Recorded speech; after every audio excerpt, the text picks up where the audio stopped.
Translation and purport by His Divine Grace A.C. Bhaktivedanta Swami Srila Prabhupada Ki Jai. The Lord has already performed His duties to help the demigods, and He is awaiting the rest.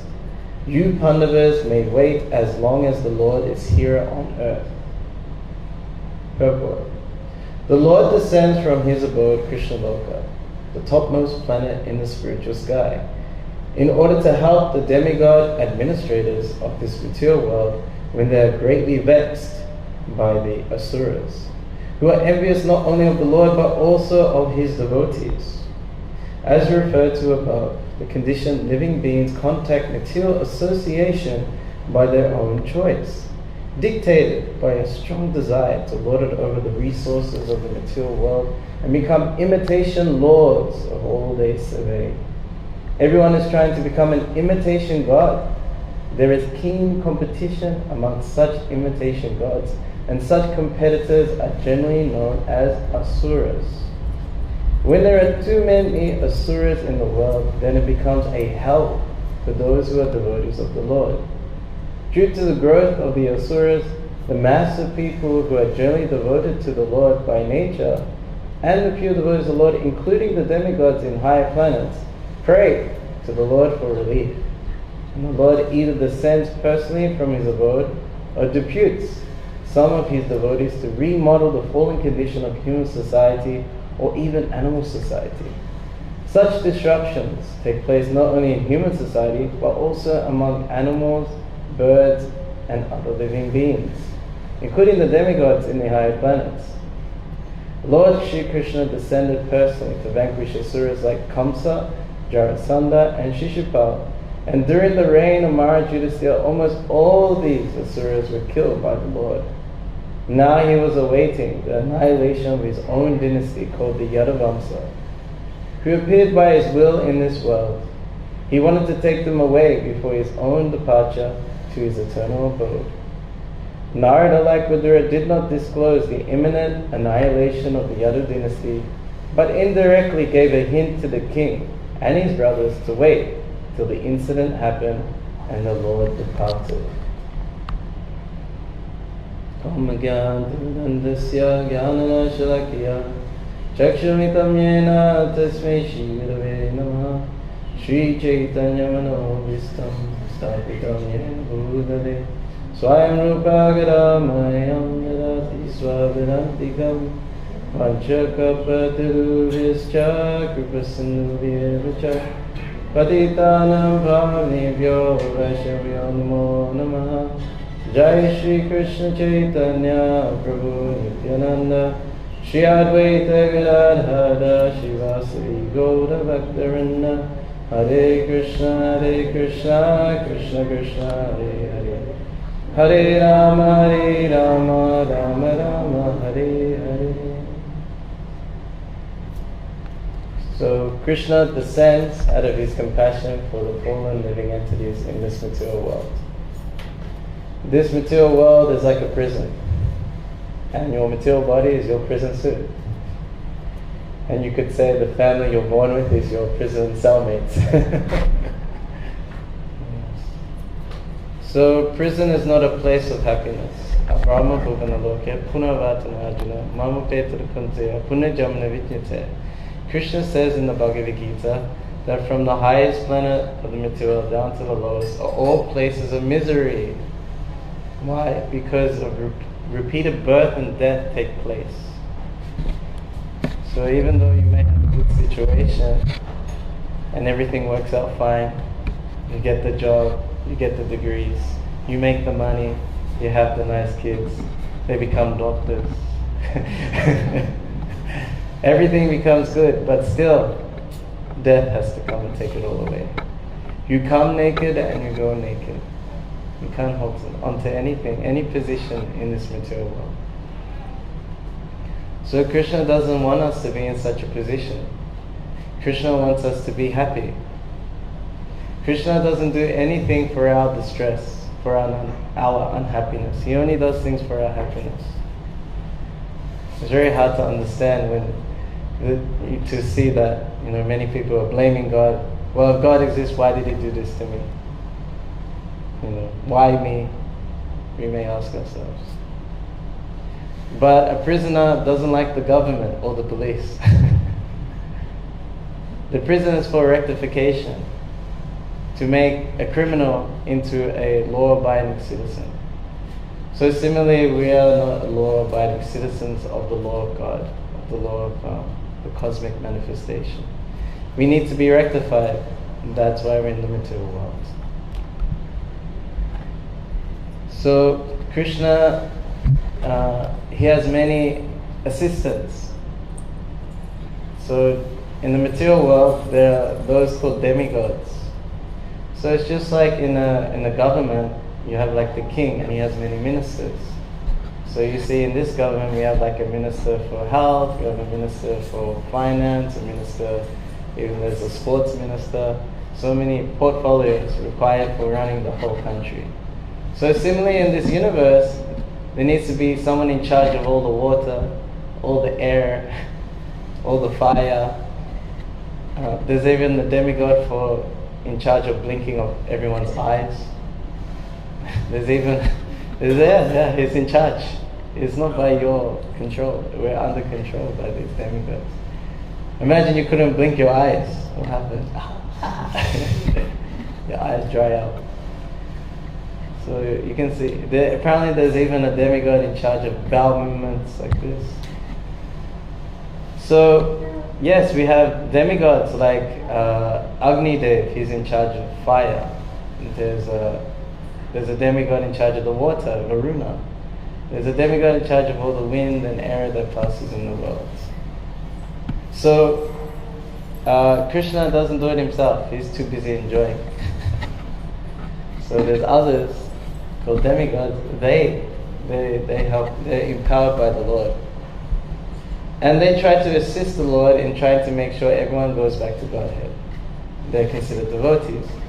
But sometimes there are those who are called asuras, who try to disrupt and corrupt everyone. So many people who go to prison, sometimes when they go to prison, they become even worse criminals due to association. You learn more tricks of how to be a criminal. So similarly with us, people are against God. So many are against God. Australia is known as an atheistic country. You give a book and you can't say it's about God, you have to say it's about yoga, meditation, peacefulness. If you say this is about how to develop love of God, get out of here. What has God done for me? So you have to say, yes, this is about consciousness and connecting the soul to the Supreme Soul. Say the same thing but different words. You don't say prayer, it's about meditation. Like this.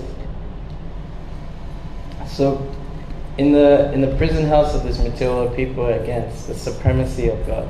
It's like the prisoners are against the law of the government. So you may be in there in the prison and you meet some really bad criminals and they teach you how to go against God even more.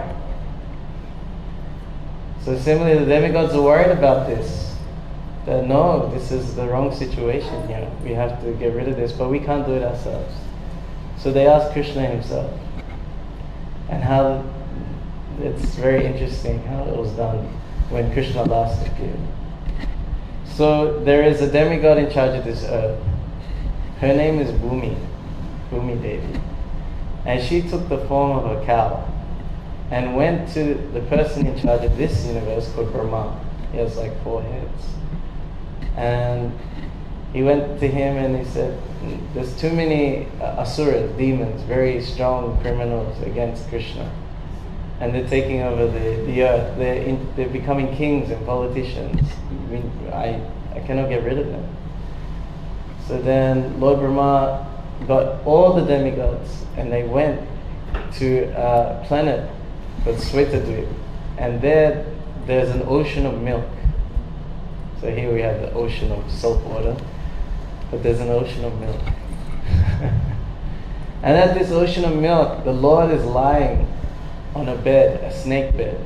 It's a bed, that's a snake, it's called Anantasesh. And on this bed, he is there with his consort Lakshmi Devi, who's serving his lotus feet. And the demigods are offering prayers. It's called the Purukṣa prayers, to try and please the Lord, to try and vouch for Him to descend and help them, to get rid of these demons. So then people have a better chance to go back to Him. So then what happens is that the Lord is pleased by their prayers, and He says, yes, I will descend to the earth. And I want all your demigods, all of you demigods to come and help me. Come with the demigods and the goddesses, the wives of the demigods. You come down and you join me and help me in spreading Krishna consciousness. So this idea, this happened 5,000 years ago. And many of these demigods descended already before. They were called the Yadu-vaṁśa dynasty. So personalities, this whole family of Krishna. So when Krishna was fighting on the battlefield, it said that because he married 16,108 queens, and he had 10 children with each. So if you, how many, like 160,000 children. And they also had children, so they probably had 10 kids each. So his family was like 1 million people. He had a big family. And then apparently they had like 38 million teachers for all the kids. And then the king, Ugrasena, he had something like 4 quadrillion bodyguards. Don't ask me how to maintain all these people. But he could do it in Dwarka. And each queen had their own palace. And beautiful golden domes and jewel. There was no light, electricity. There was jewels inside that give out light like this. And there's like the most rarest stones in columns, like lapis lazuli and onyx stone. You cannot find it. You can get like if you were to get it, you get like a small grain of it, like this. But they, in Krishna's palace, are full pillars like this. So opulent. And they all lived with Krishna there. Krishna was there with every queen. It wasn't like, okay, one night with one queen and then the next night stayed another queen. No, Krishna expanded himself to be with every queen. Like this. And they helped to kill so many demons like Kaṁsa, Jarāsandha and Śiśupāla. These were great demons that were burdening the earth. So they helped in the fight against these demons. Along with the Pāṇḍavas, the devotees, the pure devotees like Arjuna and his brothers. We have the Bhagavad Gita, pretty much the whole war was set up so Krishna could speak the Bhagavad Gita, so we could have knowledge forever. Of how to go back to Him. So Krishna descends with his devotees, with the demigods, to try and save the fallen condition of human society. And Krishna does it with fun. He enacts his pastimes so we arouse our love back for Him again. That's the idea. Like when we remember Krishna stealing the butter. That's so nice actually. Krishna owns everything, but he wants to be known as a thief, makanchor. And then we're like, oh, he's so sweet. And then there's sometimes the gopis catch him, They say, hey, you thief, why are you stealing butter? And then Krishna says, I'm not a thief, you're a thief. Because everything is his anyway.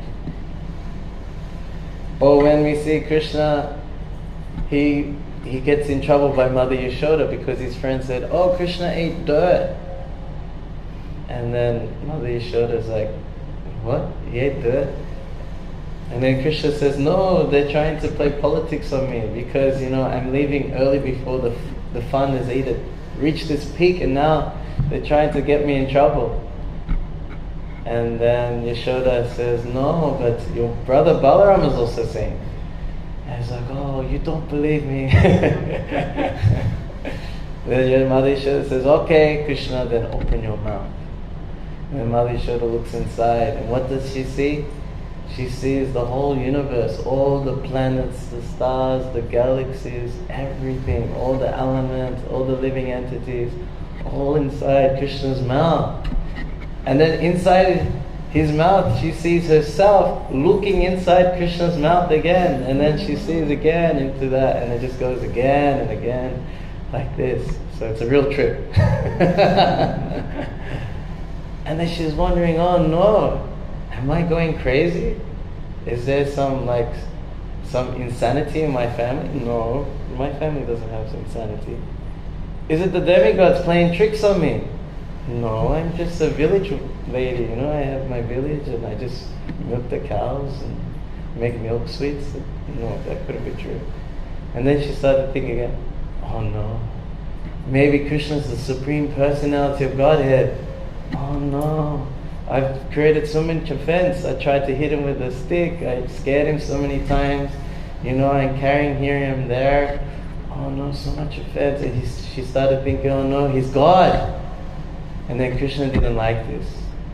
So then he covers her with Yogamaya and he starts crawling like a baby again. And then her love was so strong that it overpowered this sense of, oh, Krishna is God. And then she picked him up and breastfed.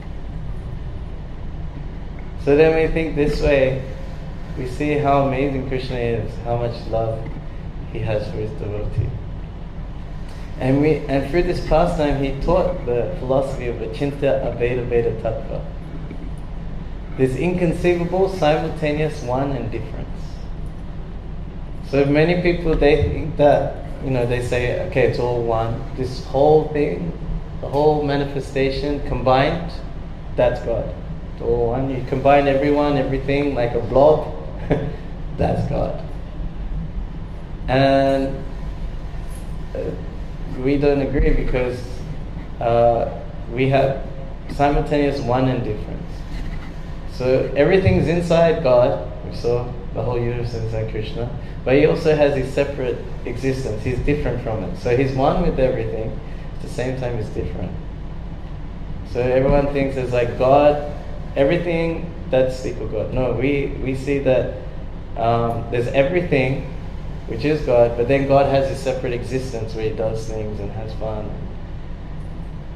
But then everything's inside God. And then, but he has his so you can see how it's inconceivable. It just keeps you going forever. Your small brain can't conceive it.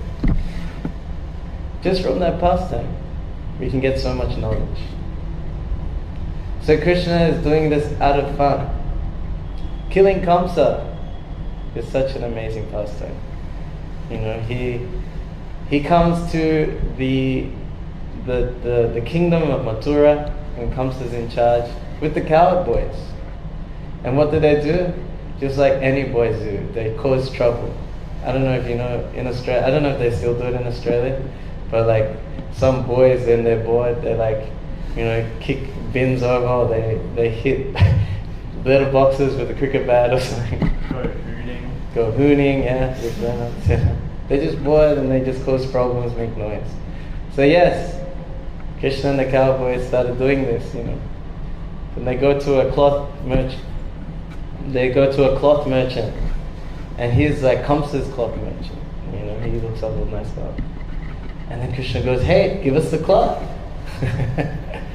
And then he goes, no, this belongs to the king. I can't give it to you cowboys. Are you crazy? And then what does Krishna do? Just with his hand, chops his head off. Like this.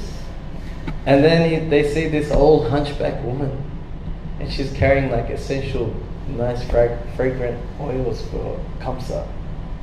And then he goes, hey, beautiful lady, you got some oils for me? And then she was very enchanted by Krishna's form, and then rubs the oils on Krishna. Krishna is very pleased. So what does he do? He steps on her feet, and then grabs her face, and then makes her straight again, and she becomes this very beautiful lady, very beautiful woman. And she becomes very enchanted because she did some service for Krishna. That's how you awaken our true beauty. And then she started desiring some conjugal pastimes with Krishna, and starts grabbing his cloth in front of all the coward boys. And the boys sort of lie. He's a bit embarrassed. Oh, okay, no, I'll come back later. And then they come to the gates of of the arena, the wrestling arena, because they were invited for a wrestling match. And there is an elephant, a ferocious elephant called, how do I say it? Called Kṛṣṇaloka.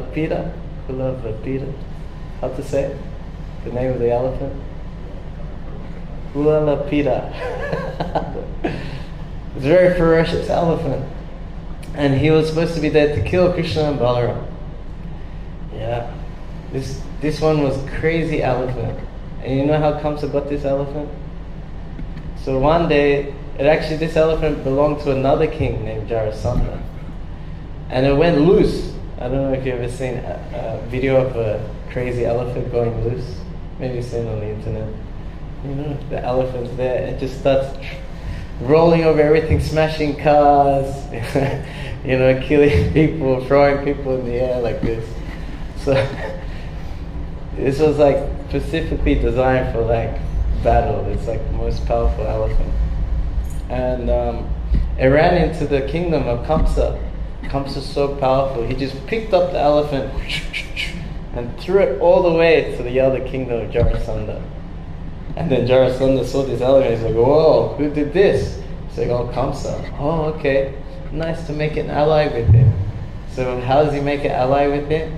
He gives his daughters Asti and Prapti to marry Kaṁsa. Like this. So this elephant is waiting at the gate. And then he tries to kill Krishna. And the elephant driver is trying to, you know, tell the elephant, okay, go run him over. And then like Krishna just dodges underneath his feet, you know. And then he grabs the tail of the elephant and then starts dragging him, like, you know, I don't know if he did it to dogs or something. You know, he just dragged him like this. And then the elephant gets more angry and tries to stab it with its horns, you know, with the tusk. And then he goes into the ground like this. And then Krishna slaps the elephant in the face, and then he gets more angry. Eventually, he starts kicking it, and it's described he kicked this elephant just like, you know how like you squeeze the cloth when you wash it, like this. So he just starts squeezing it, kicking it like anything. And then he pulls out one of the tusks and stabs the elephant. And then Balaram, he takes the tusk too. And they walk into the arena covered in the blood of the elephant, carrying the tusk. You can imagine the entrance. Amazing. You know, we have entrances from like the material world, you know, the wrestlers come out with the music and there's fireworks there. So Krishna walks in with Balaram, you know, carrying the tusk covered in blood already. But he looks so beautiful covered in this blood actually. Krishna can do that. We put blood, we covered in a little bit of blood, it looks disgusting. But when Krishna does it, it's beautiful. And coming into this arena, all the audience, they have a different view of Krishna. The yogis see him as the absolute, the super soul. And some women see him as like Cupid, he's so beautiful. Some men see him, oh, he's just some coward boy, what is he doing here? And then they're going up against two wrestlers, Mustika and Chanura. You know, and they're like so big, and these are like small 11-year-old boys just looking so sweet. And everyone is like, no, this is against Dharma, this is not fair, how can they fight such wrestlers? And they didn't care, they'll do it anyway. So then Krishna and Balaram are fighting in this wrestling match against these big wrestlers. And the wrestlers, they heard that, hey, you know, you guys, I heard you guys are good wrestlers, because Krishna would wrestle with the coward boys all the time. That was one of his fun playtimes. And the loser had to carry the winner on the shoulders, you know, like this. So the wrestling match took place, and it said in the Yadu-vaṁśa that, I think it was Balaram, he punched Chanura in the stomach, and then his eyes popped out, hanging out. And then with Mustika, he knocked his head down into his torso, like this, and destroyed them, you know. So then Kaṁsa says, okay, go get him. And he was like so upset, and then all the other wrestlers try to come. They just throw them here and there and everywhere. But then, because Krishna came with his coward boys, he's wrestling with them, and the coward boys defeat Krishna. And then Kaṁsa was like, it's too much, this is crazy. So you may think, how can the cowboys defeat Krishna? So the only way you can conquer Krishna is by love. Just like Mother Yashoda can catch Krishna when he's running. No one can catch him. He's faster than the mind. All the yogis try and catch him traveling at the speed of mind. They can never even touch his feet. But Mother Yashoda, with love, he surrenders. So the cowboys, they have so much love for Krishna, he loses to them. Kaṁsa's like, this is too much. These cowboys defeated Krishna after he killed my elephant and my wrestlers. So then he's like, that's it. Put Vasudeva and Devaki, his parents, into the jail. Kill Nandaraj and take all his ghee and butter and kill everyone in Vrindavan. And that was too much for Krishna. So then Krishna jumps, like full jumps onto this platform where Kaṁsa is. And then throws him off there. And then he just jumps right on top of his chest and starts the original ground and pound. We see in UFC they have this ground and pound, they put the guy down. So Krishna is the original. He did everything first. And then everyone saw Kaṁsa was finished. He dragged his body just like a lion drags like a dead gazelle, that he conquered. So we can see how amazing these pastimes is. We see the qualities of Krishna come out so much. We see that our appreciation for Krishna, how he's so beautiful, so strong, so smart, and so exciting, that it awakens your love for Krishna more. It arouses the original Krishna consciousness. You don't feel like being a criminal against the spiritual world anymore. You want to be part of the spiritual world again. That's why Krishna comes. That's why we have the Bhagavatam, so we hear these pastimes of Krishna and his devotees. So it wakes up that love again. That's why we have the holy name. The holy name is Krishna himself. And even though we may see there's so many demons in this world here and now, Krishna came as Lord Chaitanya. And there's a pastime, you may have heard about it, Jagai and Madai. They were like the worst demons you could ever imagine in this modern age. Their sins couldn't even, they looked in the book to figure out which sin to commit and try and commit them all. Yeah.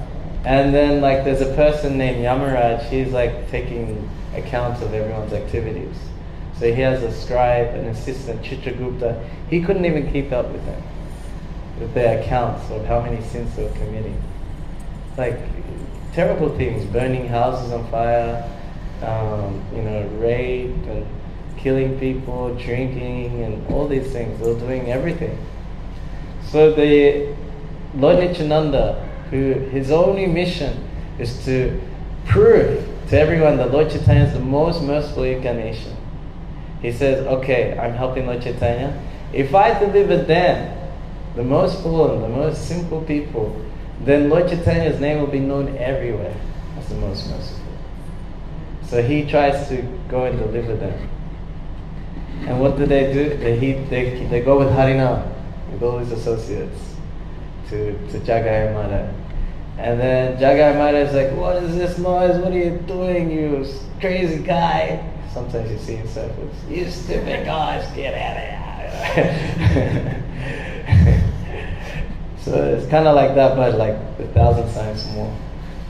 And then Lord Nityananda is so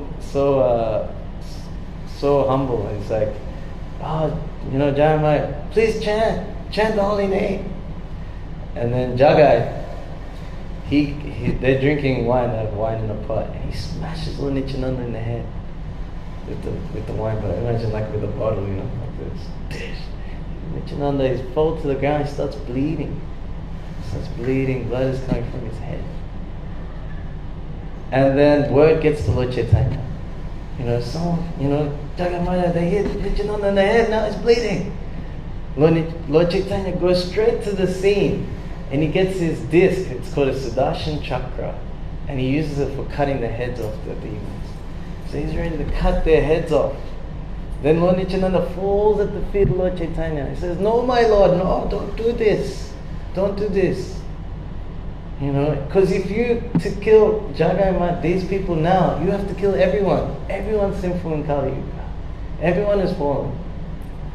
You please deliver them. And then, and Jagai, before Lord Chaitanya came, he after he smashed the fire, he was going to finish the job and get like some shard of it and try and kill him. And then Mahārāja, he saw that he was so saintly, his brother, and he stopped him. No, don't go too far. So Nityananda told Lord Chaitanya, yes, you know, he hit me in the head, but Mahārāja, he tried to stop him. And, you know, you please deliver him. So then Lord Chaitanya embraces Mahārāja. And Lord Chaitanya is golden in color. He absorbed all the sins of this Mahārāja. And, you know, he turned black, like this. And then Jagai is wondering, like, oh, what about me? He goes to Lord Chaitanya, what about me? He goes, you offended my devotee Lord Nityananda. You should follow the feet of Lord Nityananda, get his forgiveness, otherwise I don't care about you.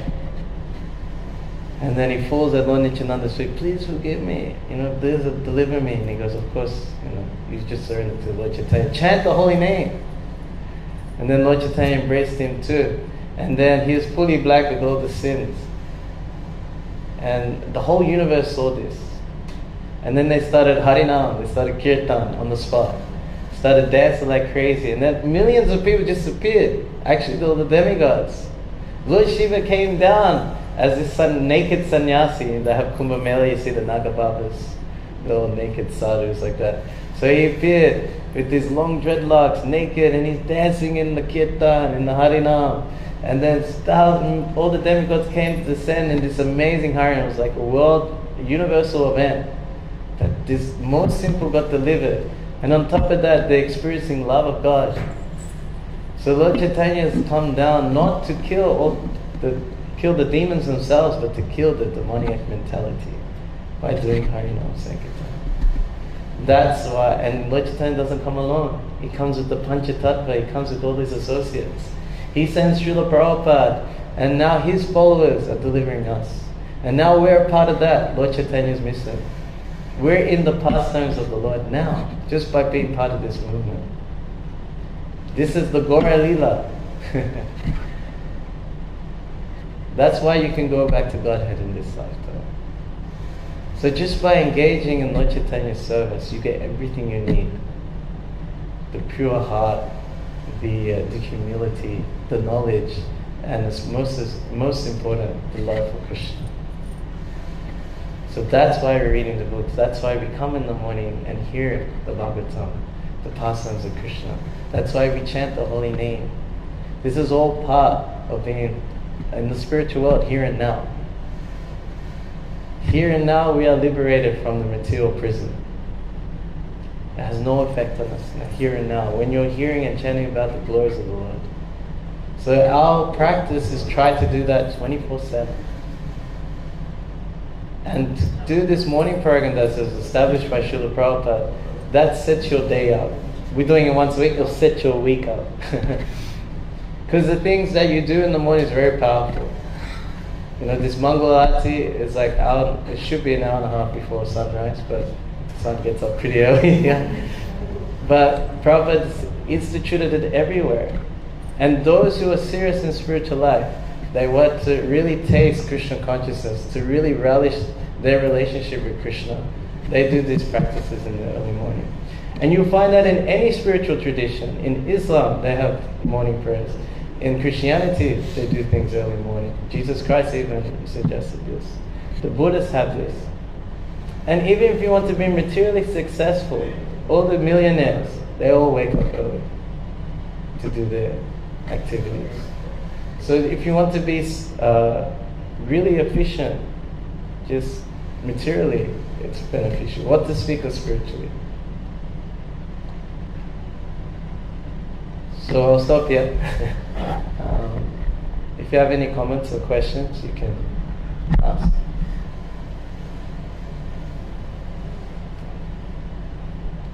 Yes, Tom?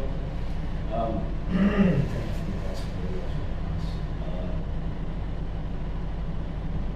were talking about how the demigods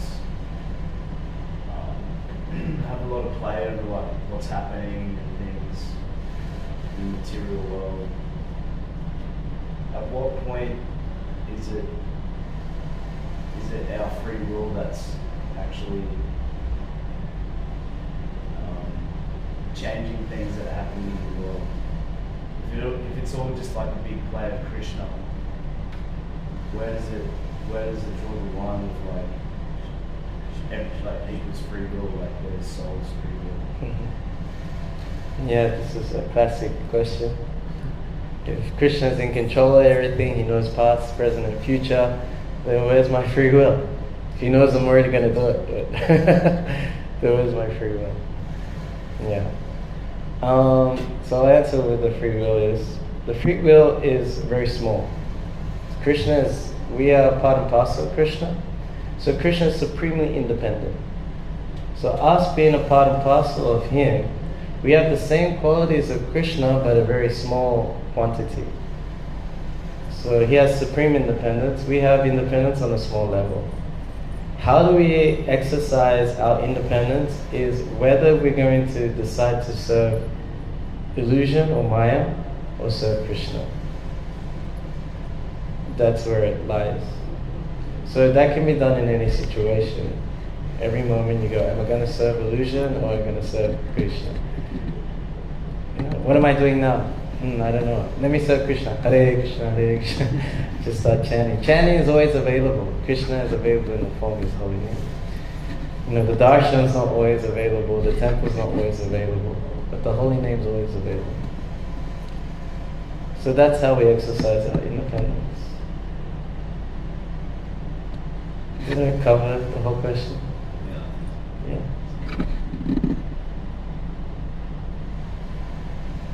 Okay, thank you so much. Raja Guru has a few words. Hare Krishna. Mahārāja Yudhiṣṭhira ki jai. Srila Prabhupada ki jai.